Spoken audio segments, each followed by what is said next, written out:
Lions Rock Productions.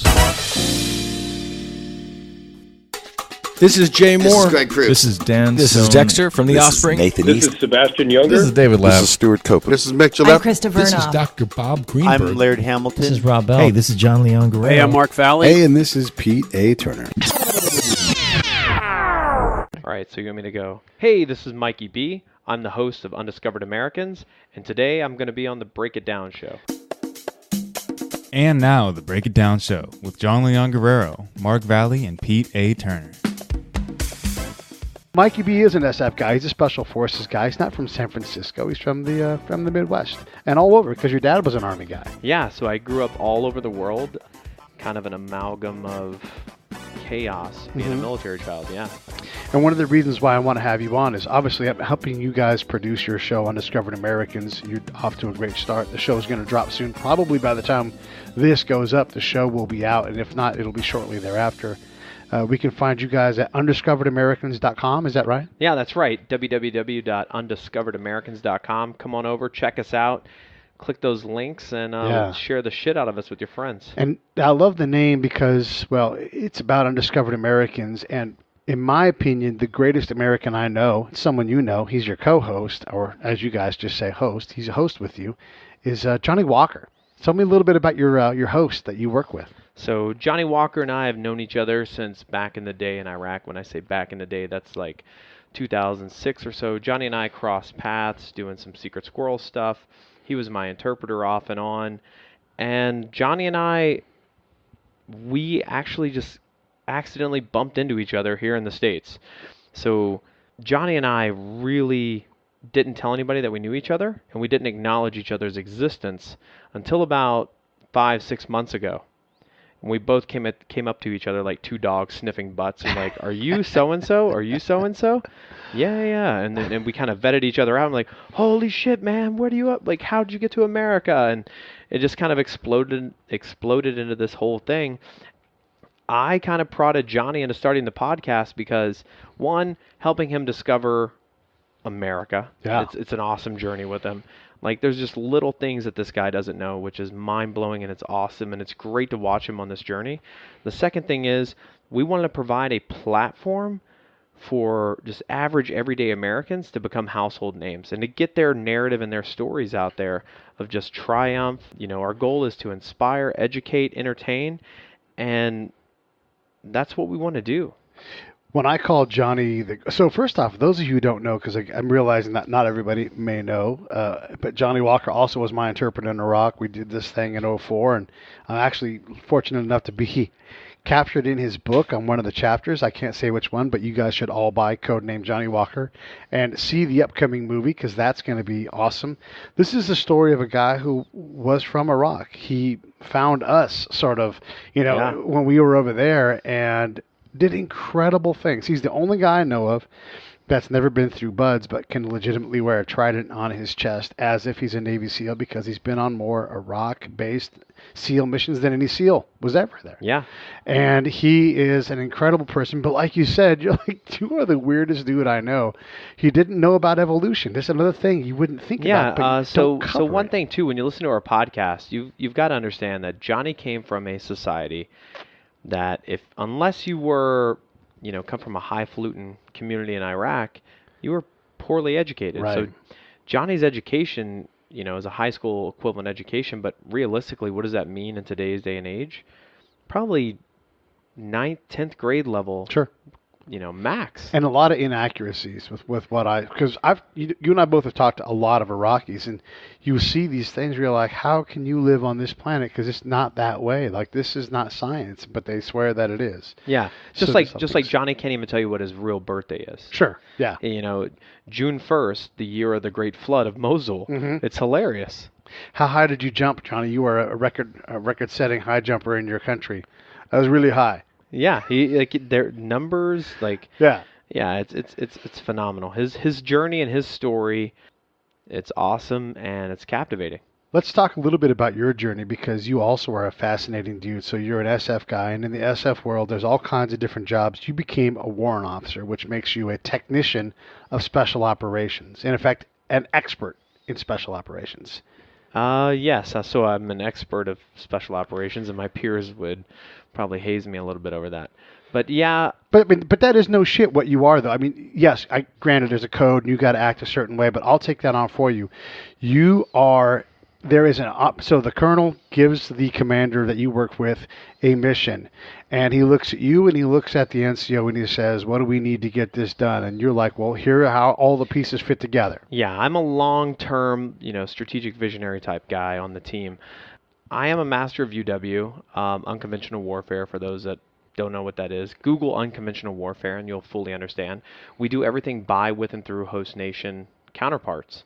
We typically try to go in before major war breaks out and work alongside existing military, paramilitary, or guerrilla forces to achieve U.S. objectives in that country.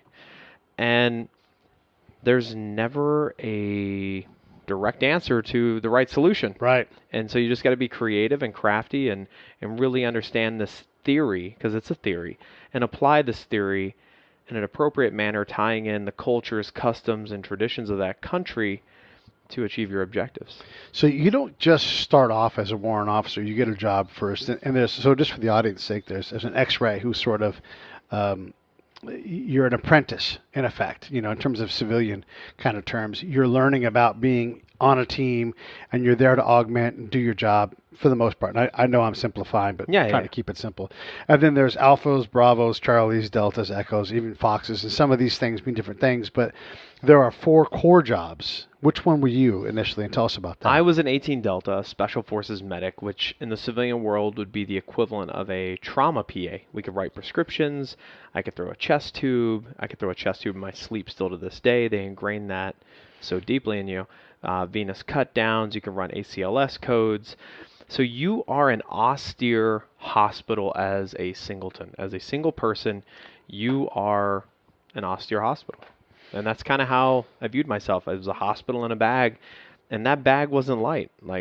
It's sitting right around the corner if you want to pick it up. It weighs about 45, 50 pounds by itself. Okay, so let's go there then. Okay, so you're right, 45, 50 pounds. Your job is to keep everybody healthy when they get the flu, because that happens. Yeah. I mean, you're all living close proximity.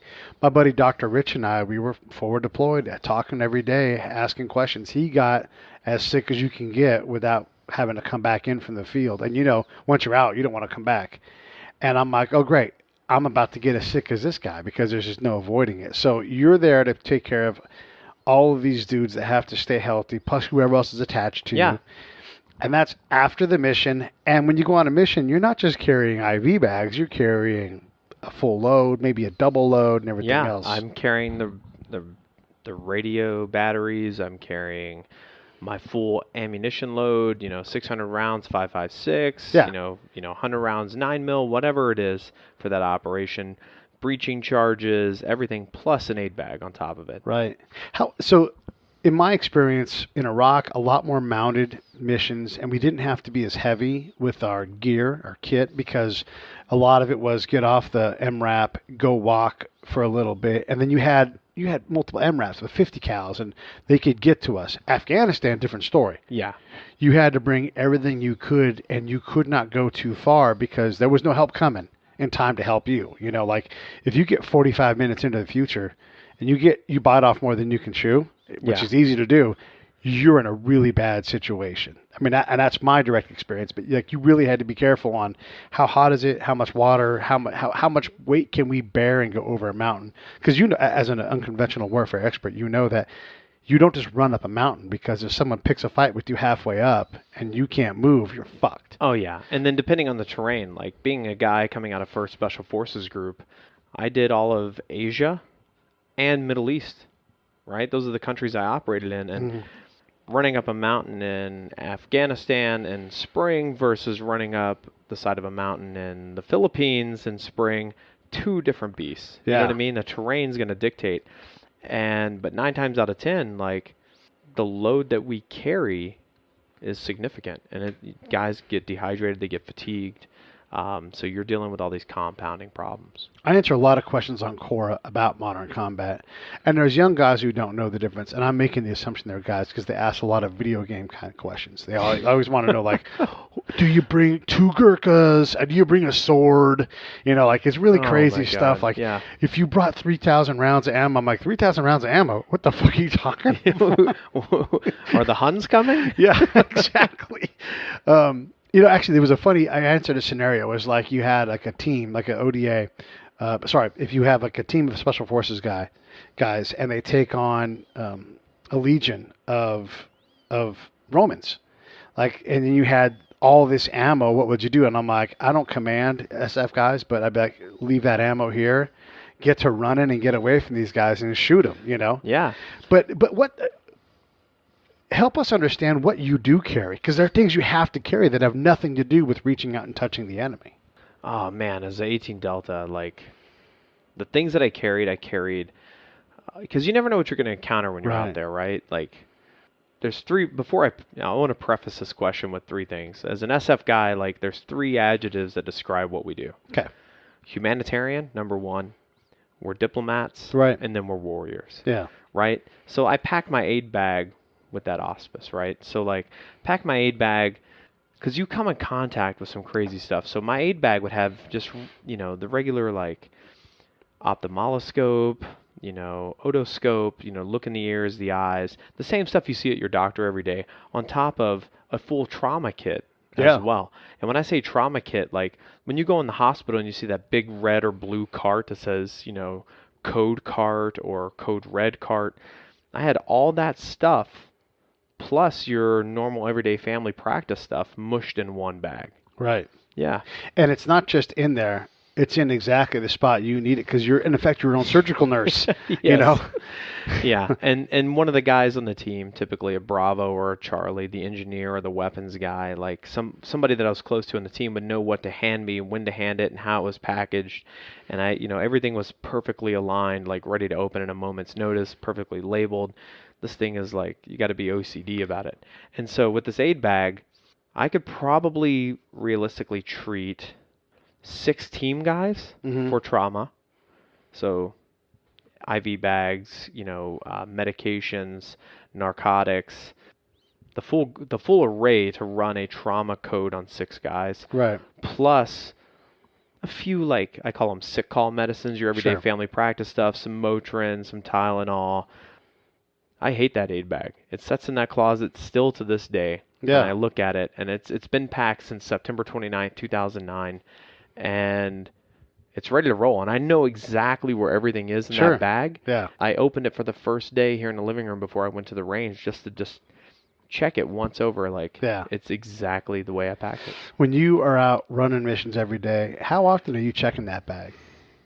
I know, like, I know you know where everything is, but you and I both also know, like, I have to put my hands on the lactated ringers bag. I have to. So when I'm out running operations, that bag gets checked probably 2 times a day, when I wake up and when I go to bed. Right. And anytime it's out of my eyesight, I just open it up, zip, and just do a once over with the bag and just check where everything's at. I read a book by a guy that was, I don't know, maybe he was like a civil affairs guy, and he talked about how they got hit on a mission while they were driving A to B in Iraq. And he said, I checked, and there was no IV bag in my bag. And I'm like, then you're not a fucking pro. You can make that mistake every now and then and still be a pro. But you're not a pro if you're not checking your stuff off. There's certain things you're going to mess up on, but that can't be one. Yeah, when it comes to people's lives, I think that's what separates, the men from the boys, or the tier, the spec ops guys from the conventional purpose force. And I don't want to take anything away from conventional Army or conventional Navy guys. But it is a no-fail mission on a team. There's no backups or stopgaps when you're the medic on the team, or you're the commo guy on the team, and you're, looking at the crypto for the radios or batteries. Like, everybody's a professional on a team, and it is a true zero defect environment. Right. Yeah. Like, you can have a bad day, but you can't have 3 bad days. No. If you get 3 bad days, your shit's in the hallway, and like you're gonna have to find another job. That's how you get kicked off a team. The team kicks you off, and that's it. They change the code to the door, and your shit is in the hallway, and you come to work, and you're just like, well, guess I got to find a new job. This never happened to me, but I did help It does happen. remove people from and those people from don't come teams. back. They might go to another team somewhere else, maybe, but most likely never to be on a team again. Yeah, they take a support role traditionally. Yeah.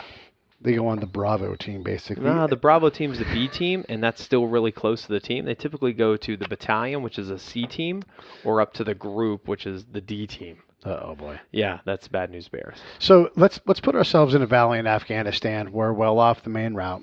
We're maybe 2 districts off of that. How far out do you feel comfortable patrolling? Because you know that, I mean, okay, yes, there's way above us, there are fast movers, fighter jets. There may be some eyes above us with some kind of drone coverage. But realistically, how far, because this is the thing that people don't get about understand about Afghanistan, is to move from A to contact, wherever that is. You've got to get kitted up, get everybody ready, and get moving. And that takes time. Even if it's 15 minutes, which you know is really fast, like Yeah. you're ready. 15 minutes, you're sitting there waiting to get called, and that's not how it works for reals. So it takes 45 minutes at a minimum, and then you've got to get from A to B and get there in a condition to fight. And you're at 10,000 feet, maybe higher.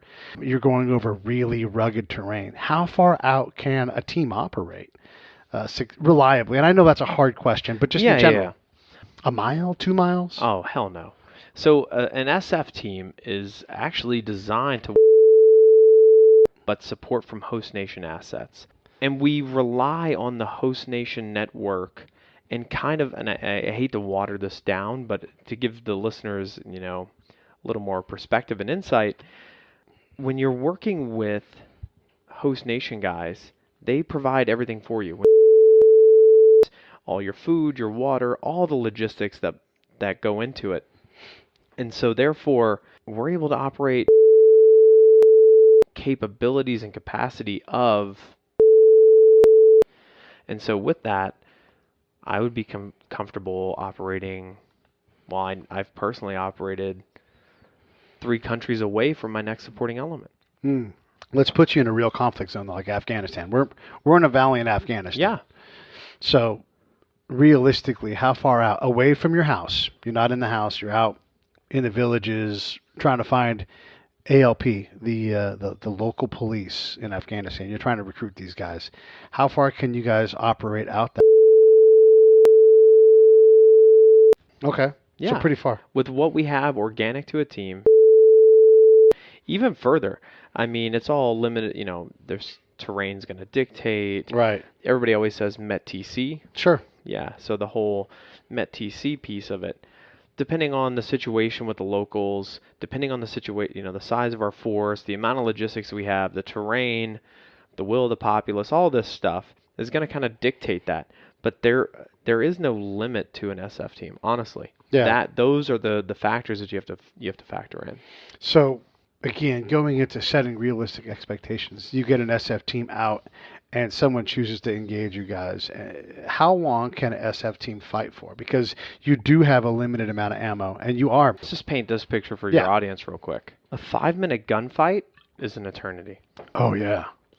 So you obviously put that into your planning considerations, right? The further out you go, your ability to sustain yourself, the ability to, provide adequate care and support for casualties, all this stuff. Let's play this Afghanistan situation with you.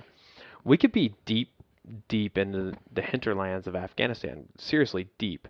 It's a hard question to ask because it really there's is. A lot of variables. There's so many variables. Like you could drop an SF team in North Korea today. Now let me ask you this question, because let's talk about the humanitarian and diplomatic side of it.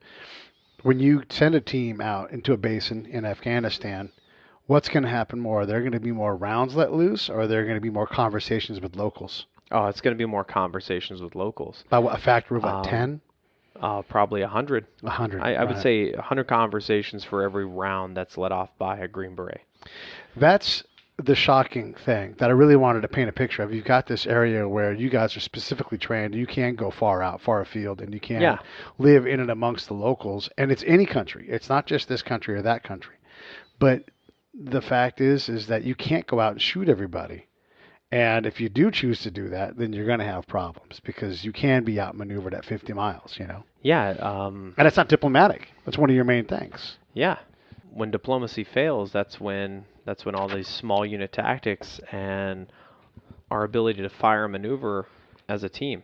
So you got to think of an SF team as like a Maserati on the battlefield. Think of it as like a small little sports car. An SF team is able to turn, flex, change, and move, right? You take like a conventional like military brigade, right? A BCT. Yeah. Brigade combat team from like the Army. They're like a semi-truck. They're making big sweeping turns to change and adapt to their enemy. So there's a huge difference between what special forces can do versus what a conventional unit can do.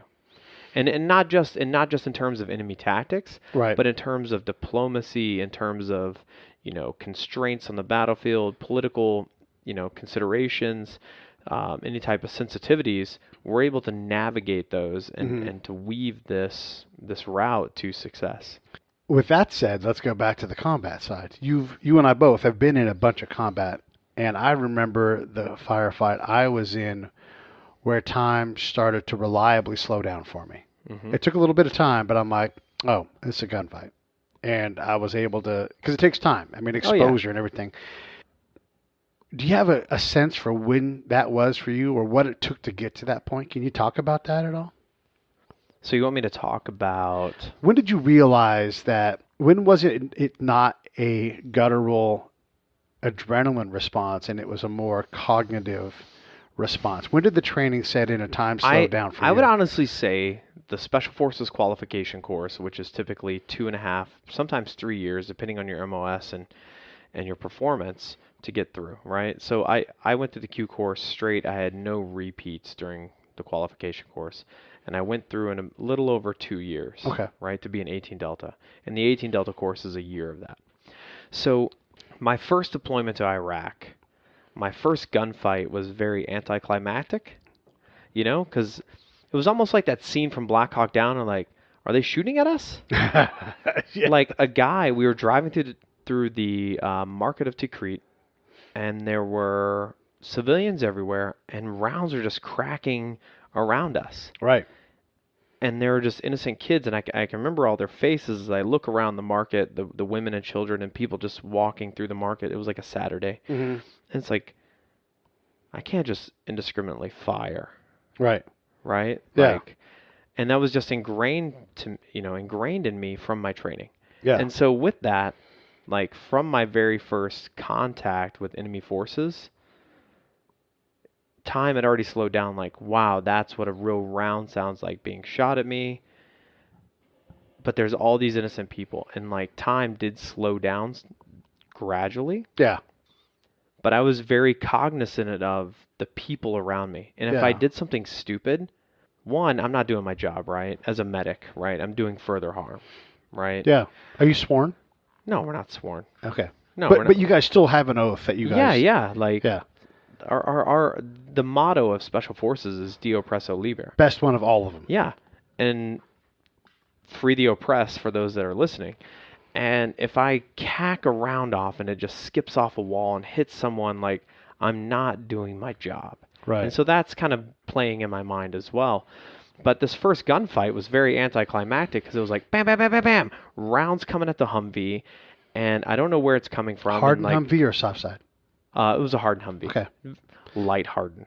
Okay, but it's still, you're relatively, I'm going to put quoted fingers, you're relatively safe. Yeah, and I was on the machine gun as a medic. Right. I love the machine gun. I was very proficient with it. So you're definitely not Hippocratic Oath guy. No. It's a self-defense weapon. But I am a lighter, gentler machine gun hand. Okay, fair enough. That Neil Young and all those guys sing about. Right. So we're cruising through the market. These rounds start cracking against the Humvee, and I just didn't fire because I didn't know where it was coming from, and I just leaned down through the little hole in the top of the Humvee, and I told the guy, step on it, we're being shot at, and he just sped up and we got out. Yeah. That was just my reaction, because the faces of the kids and the families walking through the market was too much to bear. You said a lot of things that resonate with me, and I want to color this in because I think these are the conversations that have to happen so folks understand that we're not just these mindless gunfighting people. But that time, it was for me like, oh, I think it slowed down. And this is only in retrospect I could realize this, and it was a gradual thing. And then it was like, oh yeah, okay, we're in a firefight.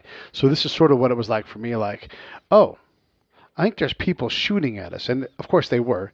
And then the guys that time had already slowed down for were already weapons up, engaging, moving forward, and not indiscriminately shooting. And that's not screwing up for me. I've got to get to the point where they're at, because they're not worried about me anyhow. They're worried about the things that they see, and we're all working in unison. Yeah. And you get there. You're like, oh, yeah, that's right. We are in a firefight. Oh, that's right. I've got a gun.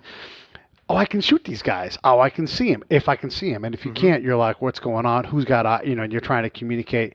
And how much unspoken communication is there, too? Because it's not 100 guys on the radio. Yes, it's a cacophony, but it's a very designed, like, there's things going on, but if you don't need to talk, you know to shut the fuck up and listen and look and try to help. And then and that plays into the human brain being like the best supercomputer there is. Yeah. Sight, sound, smells, everything's coming in, and your brain is processing all this information rapidly before you can fully understand what the fuck is happening. Yeah.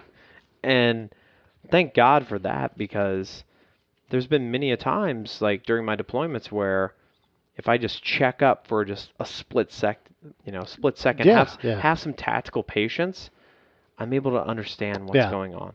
Yeah, I was in a situation with a guy where they were shooting a recoilless rifle, which for the audience is not a rifle, it's a rocket launcher. Just picture a rocket flying towards us. Not a big one, but one that's big enough that it would kill you if it was close to you. And they have been known to have this. I'm like, oh, it's the recoilless rifle. Well, the other guy with me is a reservist guy, and God bless, different job, but he's now in a combat environment. He's just not trained for it. So time hadn't slowed down for him like it had for me. And so, and keep in mind, in this case, I'm a civilian. I've got flip-flops on. I'm there to talk to people. I'm in full cultural Hearts and mode. minds. Yeah. He looks at me, and I go, it's a cement building. Get to the middle of it. We'll be fine. They're not coming, because that wasn't the thing. And if they do, though we're outside of the camp and in the government center, the camp is literally right next door, and it's a heavy... This episode of the Break It Down Show is brought to you by Lions Rock Productions. That's us. We publish, evaluate, and develop podcasts just like this one, consult others to build their own, and create associated content and content marketing strategies. So if you're launching or expanding your social media presence, your business, or your personal brand, or if you just want to take your media presence to the next level, reach out to us on Twitter at Pete A. Turner, or at JohnLG69. at the Break It Down Show. There's 1,000 ways to get a hold of us. Now enjoy the show. platoon for the infantry. Let's say, audience, it's 60 dudes with guns, and they want to fight. They're like, please come close. And that's why I knew they weren't, the Afghans wouldn't come close in this case. This guy decides in the middle of this firefight, and they know, the Americans know we're there. The unit knows we're out there engaged with the local. He gets on, breaks in on top of all the other traffic, and starts saying that we're out there. Like, I'm like, chill out, calm down. He's like, we got to go back. So now we go from this cement building, exposed, maybe 100 yards or so, across an open area where, again, not likely to be hurt. We're well out of small arms range. And really, frankly, out of the effective range of that recoilless rifle. But we are now, went from being basically safe to now being exposed. And then there was a 7-turn switchback to get Serpentine, baby. Stupid. So stupid. And I'm embarrassed. I'm like, but what am I going to do? Like, my guy that's with me, I can't stay there, because now that creates more havoc for the guys inside the operations center. So I go back with this guy, and again, I'm wearing flip-flops. So I'm in combat in flip-flops, and we start to go back towards the Serpentine. And what's running towards us? The contract civilian SF guy, who's like, I got to go run towards where the fight is, because I got, Afghan dudes that run security for this camp. And I'm like, this is so embarrassing. This is so terrible. But I had to let it go, because the other guy just he'd never been in combat, So he chose, instead of freeze, he chose flight. And that's a legitimate response when you haven't been trained properly, and that's not his job to be trained for. And I dust this dude. Right. Bam, bam, bam. And it's like a fucking cartoon. The guy falls out of the window head first. Yes. It's pretty funny. And we're laughing about someone dying, but this is the comedy of warfare. I mean, but it's a terrorist. He's trying to do the same thing. Yeah. So, I've got to give the context, because people don't always understand. But yeah, you're right. You worked your whole career, and look, guys like us that have seen a lot of time in combat zones, we appreciate the desire to be there with us, and not everybody's afforded that chance. Somebody's got to make sure that there's food. They've got to make sure that the plans are done. I worked with a lieutenant colonel, who was preparing to probably retire within a couple of years. He's like, I'm finally going to go. It's just the opportunity's never really been there. Like I always chose to do whatever the military wanted. I didn't push it. And I didn't give him a lot of shit, but I gave him a lot of shit. But like, man, something wrong with the uniform. Like you don't got a and it's if you've been in combat, you've got a patch on your right shoulder. I always pointed it out, but mostly, because it was funny. Because even then, as a colonel, he's not really going to be in combat. He's going to be, sitting next to some warm bread, the popcorn machine. Yeah, he's got a coffee pot right next to him. He's like, I'm in combat. I'm really in this shit now. But it is funny how, the conversations about these things, where these things happen. Like I won't even get into the stories, but I've been in situations where people are openly dying, and it's funny in a lot of ways. There's a lot of things that are happening that you have to understand the scenario. So we don't take this stuff lightly. Believe me, Mikey and I have a lot of respect for life and a love for life and for the people in other countries. We've been there. And you have to laugh at that from several different angles, right? So like, because he's got the shits. Yeah.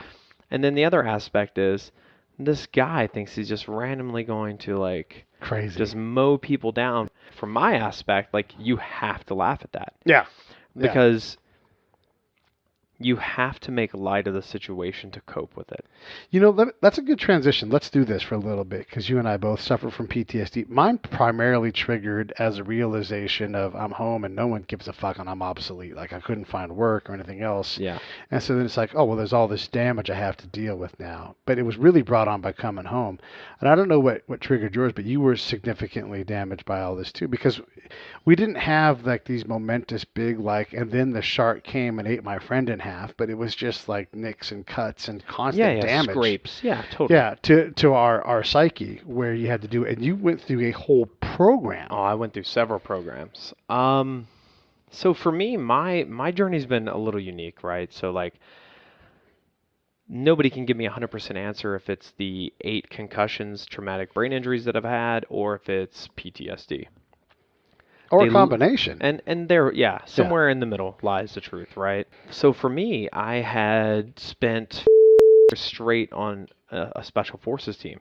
It's a long time. Which is damn near unheard of, right? Yeah.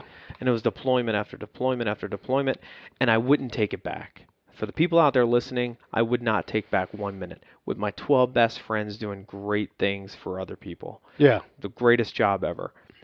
But nothing really changed for me until about exactly 180 days from when I stopped deploying.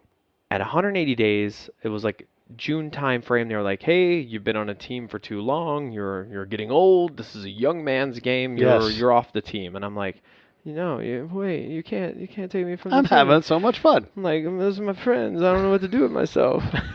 Yeah. Like a whiny little 8-year-old. Like, I don't know what to do with myself. Similar to me then. Like where you came back and you're like, wait, hold on. This is all changing. Yeah. Things got pretty bad for a while. So I came back 6 months, nothing bad. Exactly like 6 months and 1 day, bad shit. So what happened was it was Christmas time and I was at a department store with my kids and the line was like through the damn store. And I had my grandma with me. And we're waiting in line to check out, and if you're a hippie listening, I apologize, but this is the only way I know how to describe this person. They came up in patchwork pants, wearing Birkenstocks, wearing patchouli oil, and dreadlock hair, and I had been waiting in line for quite some time, about an hour almost. The line like wrapped around the store twice. And the lady cut in front of me, and she's like, "Oh, it's okay, I only have 2 items." And I was like, "No, it's not okay." Yeah. And I tapped her on the shoulder and I said, "Ma'am," I was very polite, very cordial. I said, "Ma'am, the end of the line is back there." And then she gave me this snarky look and comment. And she's like, "Yeah, whatever." I picked up her basket that she was, the little handheld basket. She's putting it on the conveyor belt. And I chucked it. Nice. Not just like shot put it, like 2-hand, like Captain Kirk spin throw. I threw this damn thing down an aisle. Yeah. All of her goods. And she was like, "Huh." And gave me the scoff, and I put my hands underneath her armpits. I picked her up. I turned 180 degrees, and I set her down, and I started putting my stuff on the counter. Yeah. And you would have thought that I crucified Jesus himself. But, like,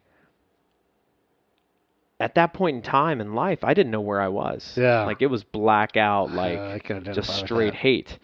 And My grandma, I love her to death. My grandma Maxine, she looked at me and she goes, "You told that bitch what's up." And in 38 years, I'd never heard my grandma swear. Yeah. It was just it was like a cool moment, but then like my grandma gave me that moment of like, yeah, you showed her what's up. But then I looked down at my kids and I was like, oh man, I'm such a dick. Yeah. And so the police came, obviously, right? Thank God the officer that responded was my neighbor. Yeah. He showed up and he was like, "Hey man, you look like a 20-pound bag of mashed up assholes. Have you been sleeping? Have you been eating?" And I just thought like, hey, nothing's changed for me really, right? Right, Like I'm living these like 4-hour nights of sleep, like, and he's like, "You need to get some help." And then told me to scat, he'd take care of it all, and like he swept it under the rug a little bit, right? Yeah. Feelings were hurt. Nobody was physically hurt, right? Right. So I went to work the next day and I was like, "Hey man, I'm having some problems." So I started telling the guys, "I'm having some problems." And there's no stigma at work. And this is a special forces community. There's no stigma. I was like, "Hey, I'm having some issues." And they were like, "Oh, it's PTSD. It's PTSD, bro. You got to go talk to the wizard. Talk to the wizard, bro." So I go over and I sit down and they're like, "Oh yeah, it's totally PTSD. It's this." And they wanted me to start talking about my feelings. Yes. I don't mind it. Sure. Hey, this is the stuff I've been through. But like I've got all this time on a team and I've seen all this bad shit and bad shit's happened to me. Where would you like to begin? Like, you got 6 years? Let's go ahead and chat about this. Right. It blew the hinges off. This lady was... I want you to press pause because I want to call it the same things. I go to the VA intake and they're like, "Let's talk about your traumatic event." And I'm like, first off, fuck you. Yeah, exactly. This is a fucking intake. You know, like if you're prepared to deal with the consequences, great. Because like you, if I'm in a line, if I'm in the wrong kind of situation, the other day, some friends of mine, we saw a drunk girl walking towards her car, and I was going to be me that was the closest one to her to make sure that she didn't drive away. And if this had happened, say 2 years ago, I probably would have put my hands on her to ensure that she wouldn't do it, not to harm her, but sense of level of aggression. Yeah, right. Yeah. And so then I realized, oh wait, hold on. I'm in Orange County. I've tried to reason with you. These lovely people have offered you a ride. So this is now time for the police. So either I'm going to call the police right now and they will solve it, and you're not leaving this little boxed in area because there were two dudes. I was one and another guy basically surrounding her at her driver's side door with nowhere to go. But if that was 2 years ago, she wouldn't have had her keys. She likely would have had a foot on her back, and she would have been face down in the parking lot. So these things, this is not like Mikey's story is not rare. I mean, being in line, like I never had to wait in line for shit because being a Green Beret, I got to cut the line. Yeah. I mean, I was somebody important. Yeah. I don't expect that treatment in America, but I do have. I guess what I'm trying to say is patience, either one of us probably would have responded similarly in that situation. And really, it doesn't matter. It's two things. Go ahead. Who cares? But we're not. Our ability to impose our will on things and choosing not to is out of whack in America. Yeah, I feel like, looking back at that in retrospect, like a couple different things. One, I was dealing with a lot, right? The sight, sound, smells. My brain was overwhelmed and I was in fucking hate mode. Right, that's what happens. Especially now that I know what's wrong with me, my TBIs. Like, I was overwhelmed by events. I had zero bandwidth, to quote the doctors that actually treated me. Mm-hmm. I had no bandwidth. Sure. I had no love to give, no empathy, no sympathy, nothing for this person. And so, therefore, like, that was the response you got. Yeah. And like everybody wants to say, "Oh, you need to be patient. You need to be aware." Well, guess what, sons of bitches? You guys need to be aware of guys like us because. The country has never asked this of a generation ever. Nobody's ever asked us to go out for 10 to 15 years and to come home and just to be normal people. Chill out. Have fun. Because I'll tell you right now, before you segue, Pete, like, I would fly from Tikrit on a helicopter, about a 2-hour helicopter ride, down to Baghdad, get on a plane either in Baghdad or in Kuwait, fly from there straight back to Seattle-Tacoma Airport. Yeah. And I would be from combat operations to 18 hours at my front fucking door. Yeah. 18 hours. Yeah. I've done 24 hours of and I wasn't a Green Beret in this time frame, but still 24 hours from maybe 28 hours from a mission to home, and I'm Pete in Fairfield. Yeah, I've showed up at home with blood on my boots from the night before. Yeah. And that's no shit. That doesn't surprise me. Okay, so you go to see the wizard. They think it's PTSD, and you need some awareness and some presence. Yeah, so the PTSD guys, the psychologist is like, oh, you need to get on these meds, you need to get on all this stuff. So, like, they really didn't evaluate me. It was about a 1-hour conversation to encompass 15, 16 years worth of shit. As a medic, do you know to take care of your own care? I do. Okay. I do. I'm very self-aware to take care of myself, and we can talk about that with some of the concussions as well. I'm not the best patient by any means. Okay. And I believe more in holistic medicine, and the body will heal itself, and meditation. I'm talking more of like when you go to get care. Like, do you remember, like, I have to fight for my own care here? Because, like, the VA is great in a lot of things, and we have very few complaints between this. But if you allow the system to, the system will put you through the system, and you won't get taken care of. You'll be a victim of the system. Are you able to deal in the system and make sure that you're taken care of? Oh, totally. Okay. I know what's expected of each level of care, right? Because I hold these people accountable if it's one of my own guys. Right. So I'm totally aware of what's coming. But I've never been through the process myself. And this being my first time doing PTSD type work, I go in, I speak to a psychologist. She's like, oh, that's great, blah, blah, blah, blah, blah. Opening a bunch of cans of worms, sends me over to the psychiatrist, like, you have depression, you have anxiety, you have this, you have this. Here, take this cocktail of pills. She handed me like 3 different pills. Yeah. Being a good 18 Delta, I go home, look them up. I get in my medical guide, and I start looking up what these medications are. But then there's a website that shows you the synergistic effect of medications. And this cocktail that she gave me actually has a 60% suicide rate. Dude, Jesus That's like the Christ. first thing that pops up. I didn't even scroll down anymore. I literally took all the pills, went to the bathroom, dumped them in the toilet, and flushed them. And I was like, this is bullshit. Like, there's nothing wrong with me. I'm just angry sometimes. I'm just full of piss and vinegar. After I saw them, like, nothing's getting better, right? I'm not taking the medication. Really don't want to talk. And, like, not to be a dick, and if you're a female listening, please don't take this the wrong way, but I grew up working in an all-male environment, a very type A male personality environment, and the doctor they wanted me to talk to was a female. And I didn't feel like I could relate to her, and I didn't want to share with her all my cool guy shit, and especially stuff that may be sensitive or classified. She didn't have a clearance, so therefore we can't talk about this. Right, and it's not that they can't do the job, but that's the perception she's got to get past, and because you are going to tell her story. And she was a slick sleeve, so she was a green suiter. She was military, and if you don't know what a slick sleeve is, like, it means you don't have a combat patch. That's, you haven't been that down right shoulder we were talking about earlier. If you've been in the military since 2005 and you haven't been to fucking war, you're dead to me. Yeah. Like, other people are doing the heavy lifting for you. Yeah. I'm sorry. You found a way to get out of it. Yeah. Like, maybe 5 or 6 guys in all of Department of Defense are some lucky sons of bitches that didn't have to go. But the rest of them found a way to finagle or weasel their way out of it. And that's my opinion, and if you don't like you're entitled to it. If you don't like it, come on to undiscoveredamericands.com, fill out a hurt feelings report, because I really don't care. You can actually do this. You can actually go to the website and fill out a hurt feelings report. So if your feelings are hurt, by all means, go there and fill it out. Tell me how I hurt your feelings. Yeah. Show me on the doll where we hurt you. Right. But at the end of the day, I couldn't relate to this gal. She was sweet. She was honest. And she was a professional, but I couldn't relate to her. And I'm not saying I needed like Sylvester Stallone to be in the room, some big, like, ultra bulgy type A type guy. Yeah. But her not having been to combat was a huge factor for me not connecting.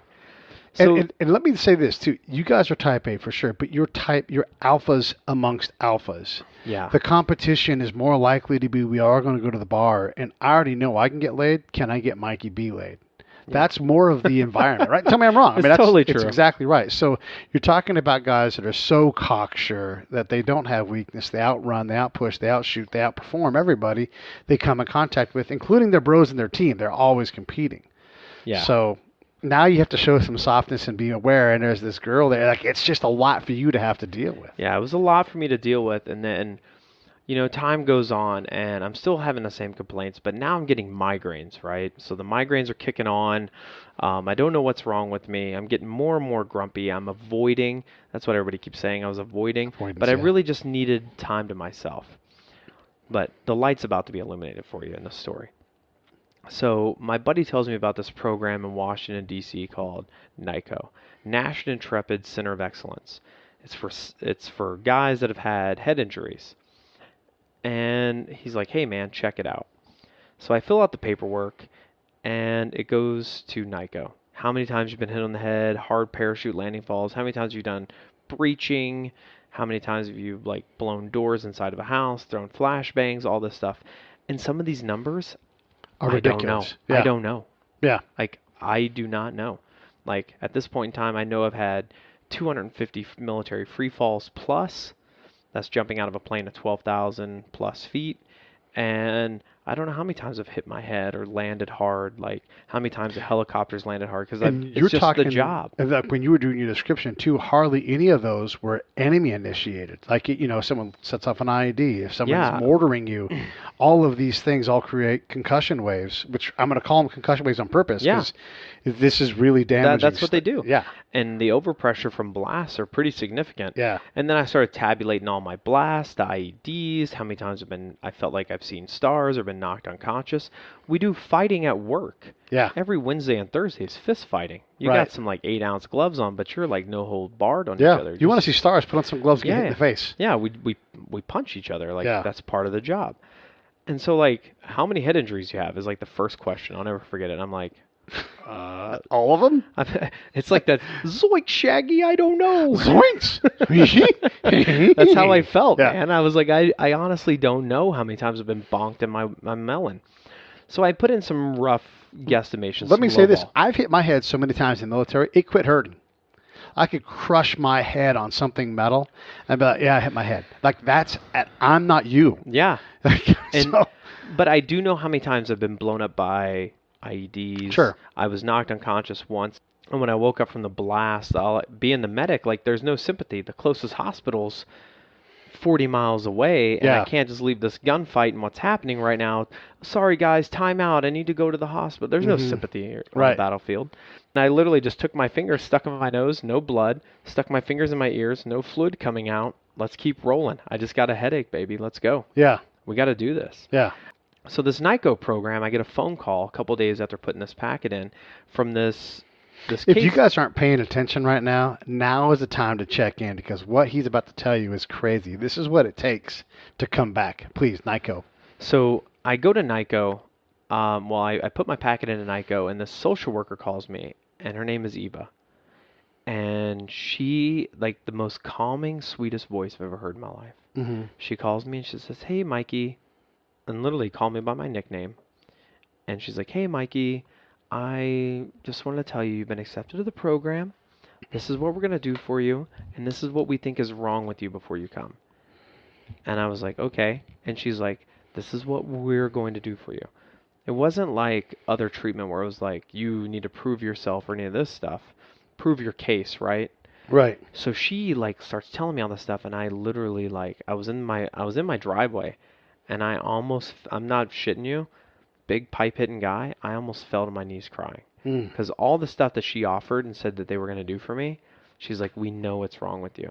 And like, it was just enlightening, man. And it was like this huge burden had been lifted off me, because for 5 months I didn't know what the fuck was going on with me. Everybody's like, you're a dick. My kids actually referred to me as the Hulk. Mm-hmm. Like, you're not gonna like Daddy when he's angry. Yeah. Like, and we joke about it today, but while we were at the NICO program, you have to build a mask. Yeah. And my kids came the last few days, and they had to build a mask. The two sides of Dad. Mm-hmm. And my son made this phenomenal mask. I still have it in the closet. One side is Batman, like, oh, he catches bad guys at night, and the other side was the Hulk. Mm. And it crushed my soul. Yeah. Like, to have my son see me in that light, Yeah. it was devastating. But when I got to NICO, man, the lady's like, there's a lot going on here. It's brain injuries. You're not able to sleep. Yeah. And by the way, Mikey's welled up, and this is real, and it's making me well up. So I just want to let everybody else know, you guys should be welled up with us, because what your son is reflecting back to you is the thing I always talk about. Like, these injuries that we have, if we could see them, you as a medic could be like, holy fuck, lay down, let me help you. Yeah. But we're so fucking tough. We're so good at being a war that we don't recognize how hurt we actually are, you know? Yeah. And it takes your kid to show you, and that's fucking devastating. You know? Dude, it was brutal. So the big thing was I hadn't been sleeping, right? So sleep is the foundation. If you're out there, you're depressed, you're feeling bad for yourself, start getting at a minimum 6 hours sleep. Right. This sounds so silly, but this program was like Club Med for operators, for like Spec Ops guys. So all the guys that were there were Delta Force guys, SEAL Team 6, Green Berets, Navy SEALs. And the first week, these little sweet old ladies that were like grandmas taught us how to sleep. Wow. And I'll never forget my first night sleeping, dude. This is hilarious. Just bear with us. This is so stupid. You're going to laugh. The first night that I went to sleep, this lady came in. Her name was Adrienne. Sweet gal in her 50s. And she's like rubbing my head to sleep. Mm-hmm. And like warm milk and cookies before you go to bed. I know that sounds stupid. But like all this stuff from like childhood. And like she's doing it. And like you have warm blankets on top of you. And she puts me to sleep. The next morning, I woke up, and my roommate, Kurt, I knew him from one of the Tier 1 units. Kurt and I woke up, and he's like kicking the fucking door like he's breaching it. And he's like, let me out of here! Let me out of here! Where the fuck am I? What's going on? Ah! And he's just going nuts. And I'm like panicked now, too. Like, what the fuck's happening? Where am I? And this voice comes over the radio, like over through the ceiling, and it's hilarious. She goes, boys, you're sleep drunk. You guys haven't slept in decades. Yeah. And this is what normal sleep feels like. Relax. Kirk, breathe. Breathe. It was hilarious. Yeah. Man. And we calmed down. And so throughout the day, she knows that we haven't slept. So like every day was nap time. Right. And Kirk and I jokingly called it GB&T, Green Beret nap time. And we're like, all right, it's time for some GB&T. Yeah. And we would go in these rooms with this lady, and she would rub our head, give us warm blankets, like warm milk, and like talk us into sleeping. Oh, so sweetly and gently. Dude, after that week, I was a fucking rock star. Right. I felt amazing. But I wasn't quite there yet. So they, while this is going on, they're teaching you how to sleep. They take all your labs the first day. After they get you to sleep, you go in to meet this doctor. You get a 4-hour physical from toenails to the tip of your hair. And they find everything that's wrong with you. And they're like, all this stuff, all this pain you're dealing with, all these injuries, everything is pulling the bandwidth away from your brain to being functional. And then on top of it, your hormones are used to deploying. He told me your cortisol levels are 3 times the height they should be. Your testosterone levels are 4 times the height they should be. And he's like, we got to get you to normalize. Oh, that's bad. Yeah, that's bad.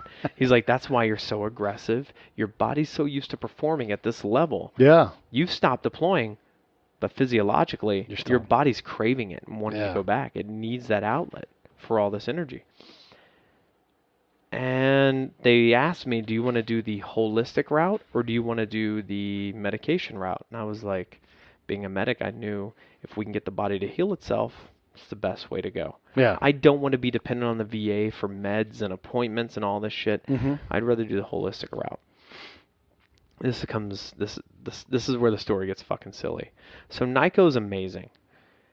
They sign you up for art classes, cooking classes. You go to psychology, psychiatry, physiology, neurology, neuropsych, speech pathology. You go to all these appointments all day. It's a full day. Mm-hmm. But those art and music classes that I was talking about and cooking classes are sprinkled in there throughout the day between your appointments.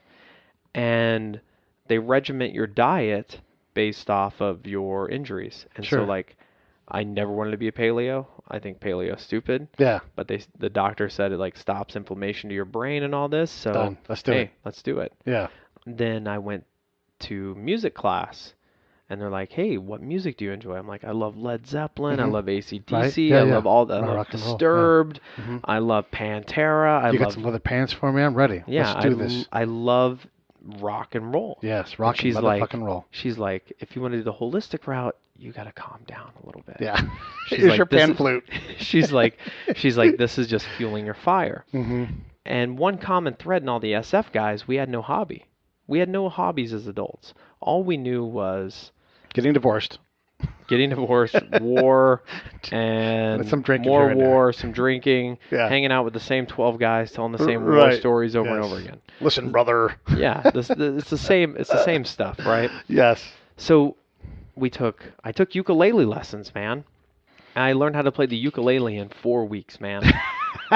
like a true operator. Yeah, like I'm gonna play here the I am fuck out playing, of this thing. like, here's the ukulele. Like, but all these things, right, help me calm down and normalize, man. This program, NICO, is an amazing opportunity. And if anybody's in DC or wants to donate to something, donate to NICO. Yeah, it's a DoD program, but they do take any type of donations. Yeah. It's a phenomenal program. They do artwork. They bring the families in, reintegrate you guys. They tell the families what's wrong with the soldiers. They showed my kids they show my kids like all the injuries on my brain. This is why Daddy gets upset sometimes. Yeah. And they explain it in a language that like everybody can understand. It's not some highfalutin shit. It's literally a one-stop shop for operators to like know what the fuck is wrong with them. This is the thing about all of this recovery. I've taken a different path, but definitely, and though I'm not a Green Beret, I've done work with you guys. I mean, I've done a lot of the things, and I identify a lot with what you've experienced. And I was always like, PTSD, whatever, it doesn't seem that right. But when you add in the TBI, which for sure I have, I mean, I've been knocked out in civilian life. Forget about like Army life is like automatic. Yeah. Like we're going to issue you 3 knockouts, like one every couple of years, you know? It's crazy. And then you have this guy, lock himself in a room with people and kill him. And it's like, look, you have to understand how badly hurt some of these people are. We're not crazy, but we've been asked to do a lot so that everybody else can chill the fuck out. I agree that we've asked the nation to do a lot. We've asked this. We've asked service members. Yeah. We've asked this. Let me rephrase. Yeah. That. We've asked this generation to do a lot of heavy lifting.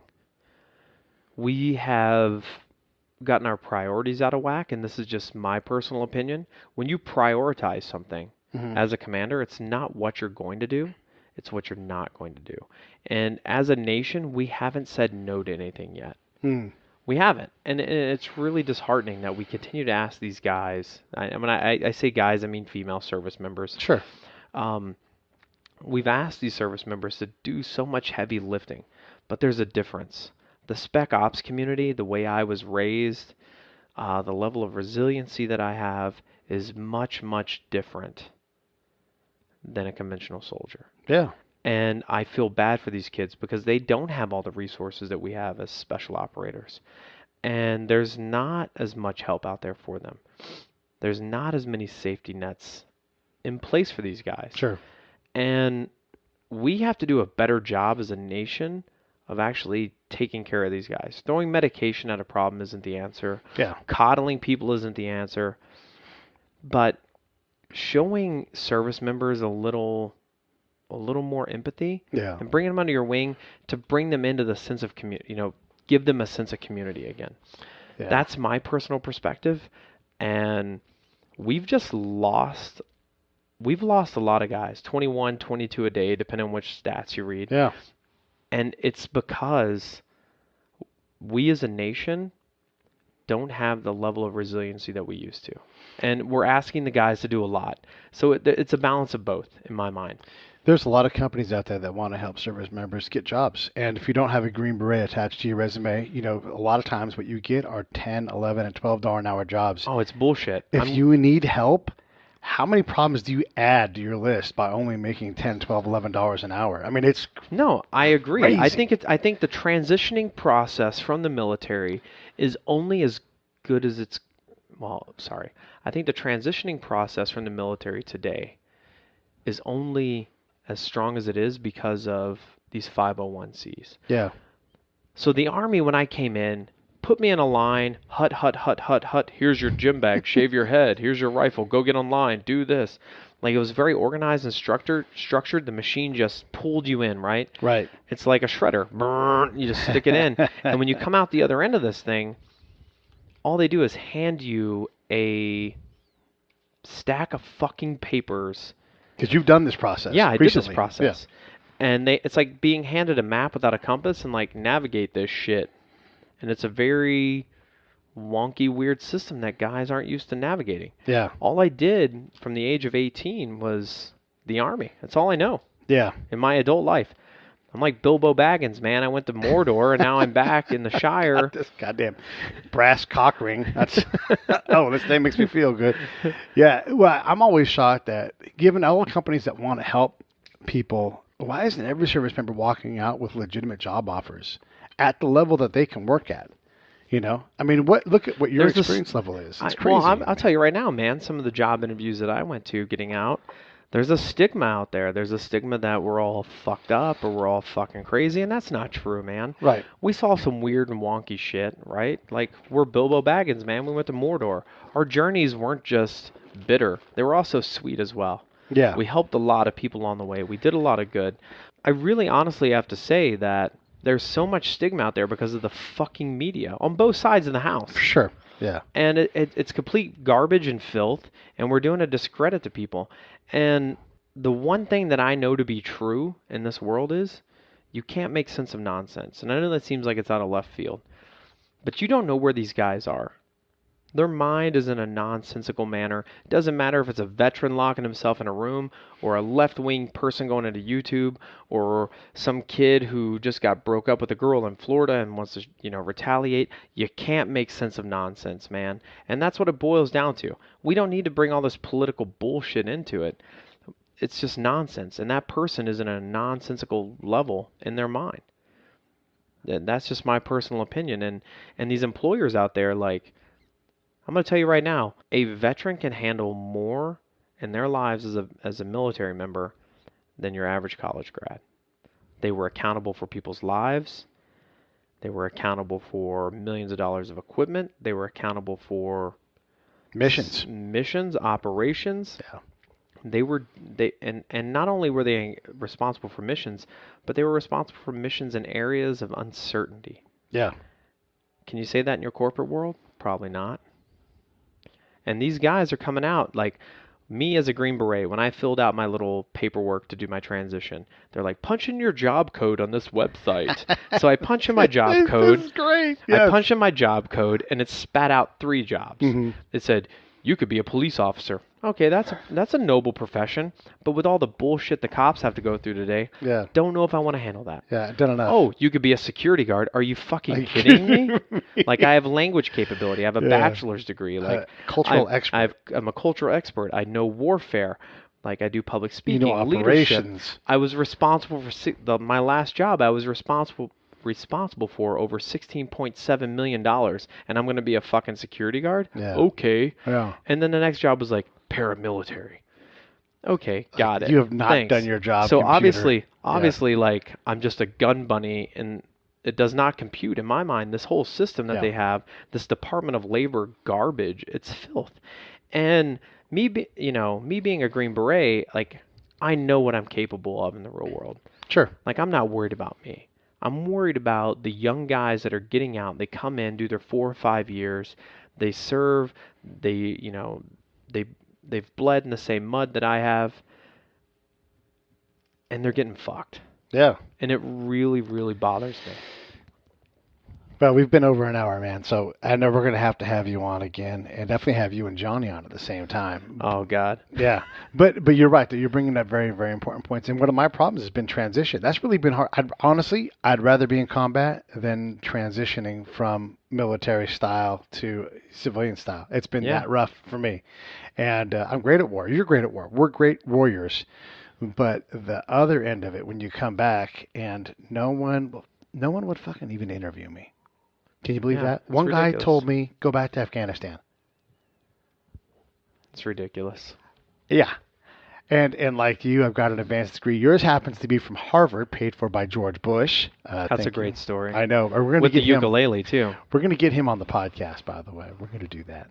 But so he's Mikey Bee. I'm going to wrap this up. We're going to have you on again plenty of time. So you're Mikey Bee, and you are an American awesome badass hero, and I love you. Thank you for that. Normal dude. Well, I get to say what I want about you because I know what true is. You're also humble, and that's fine. You get to be humble, and that's definitely a character trait that's good for you. But also, your podcast is called Undiscovered Americans. It is. It's not quite out when this show drops. It will be out shortly after that. You guys should definitely check it out because Mikey is a smart, compassionate, brilliant guy who understands what it means to tell stories. And you've got Johnny Walker. And I'm not joking when I say this. I might be America's favorite spy. He is the best American I know because he is taking it all on. He is figuring it out. And if I could have 10,000 of those guys come across the border, Truly. I would take them. I don't care how they get here. Yeah. I want those guys on our side. So Johnny's great people. You guys should already know about that from having him on the show. So make sure you check out Mikey Bee. Again, I'm at PJ Turner, at Break It Down Show, at JohnLG69 on Twitter. You can always grab us there. Grab a hold. Let us know what you think. Comment, share. Let people know that this is out there because we make this show partly for each other because we got to cry a little bit, but also for you guys out there so you can have a better understanding of just what it is that we all went through and all of the other great stories that are out there on the Break It Down Show. So thank you all so much. Thanks for having me on, Pete. My pleasure.